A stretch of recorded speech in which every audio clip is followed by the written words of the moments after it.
దేశంలో కాంగ్రెస్ అధికారంలోకి వస్తే వారసత్వ పన్ను వేస్తుందని ఆరోపించారు ప్రధాని మోదీ. తాను బతికున్నంత వరకు రాజ్యాంగాన్ని కదిలించే శక్తి ఎవరికీ లేదని చెప్పారు. గతంలో బీఆర్ఎస్, ఇప్పుడు కాంగ్రెస్ రాష్ట్రాన్ని దోచుకుంటున్నాయన్నారు. రాష్ట్రంలో డబుల్-ఆర్ ట్యాక్స్ వసూలు చేస్తున్నారని, దీనిపై అప్రమత్తంగా ఉండాలని హెచ్చరించారు.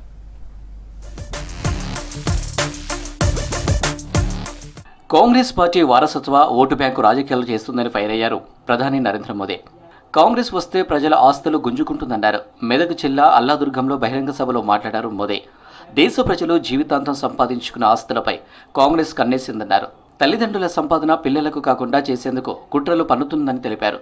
కాంగ్రెస్ను గెలిపిస్తే వారసత్వ పన్ను వేయబోతుందన్నారు. మళ్లీ పాత రోజులను తేవాలని కాంగ్రెస్ కుట్ర చేస్తుందని ఆరోపించారు మోదీ. ये डबल-आर टैक्स पर लगाम नहीं लगाई तो ये 5 साल में आपको ऐसा बर्बाद कर देगा तेलंगाना फिर खुदा खड़ा नहीं हो पाएगा। पहले टीआरएस बीआरएस ने तेलंगाना को बर्बाद कर दिया, अब ये डबल-आर वो भी बर्बाद करेगा।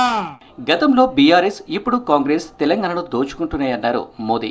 కాంగ్రెస్ సర్కార్ ఎక్కడ పన్నులు వసూలు చేసి ఢిల్లీలో కప్పం కడుతుందని ఆరోపించారు.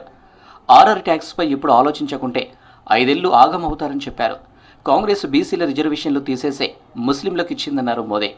రిజర్వేషన్లపై బంజారాలను కాంగ్రెస్ బీఆర్ఎస్ మోసం చేశాయని చెప్పారు.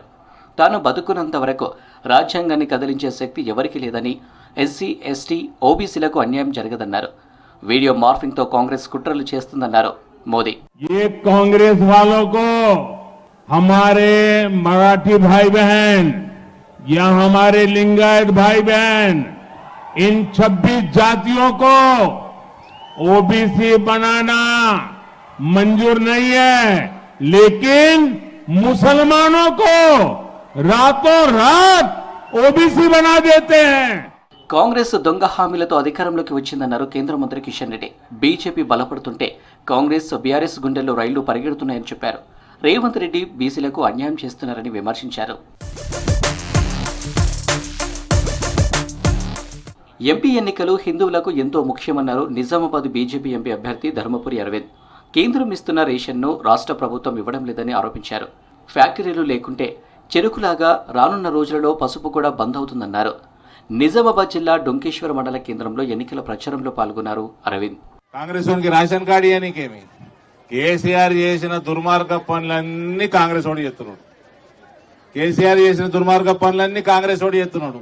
ఇవాళ మనకి ఏమన్నా వస్తున్నదంటే కేవలం నరేంద్ర మోడీ ప్రభుత్వం చేయబట్టి వస్తున్నది.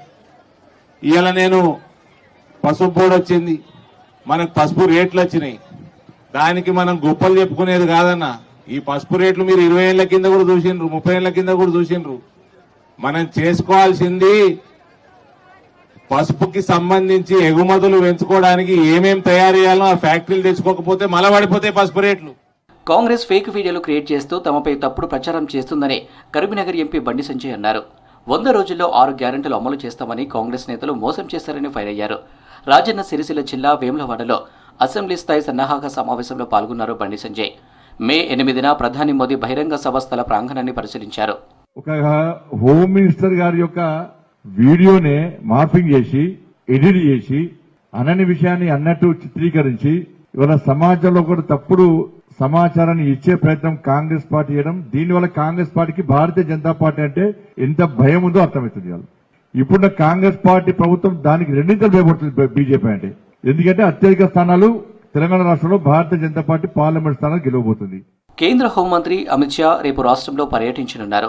హైదరాబాద్ ఎంపీ అభ్యర్థి మాధవిలతకు మద్దతుగా ఆయన రోడ్ షో నిర్వహించనున్నారు. ఆ తర్వాత నాంపల్లిలోని బీజేపీ రాష్ట్ర కార్యాలయంలో నేతలతో సమావేశం కానున్నారు. అమిత్ షా టూరుతో బీజేపీ స్టేట్ ఆఫీసులో సీఆర్పీఎఫ్ పోలీసులు తనిఖీలు నిర్వహించారు.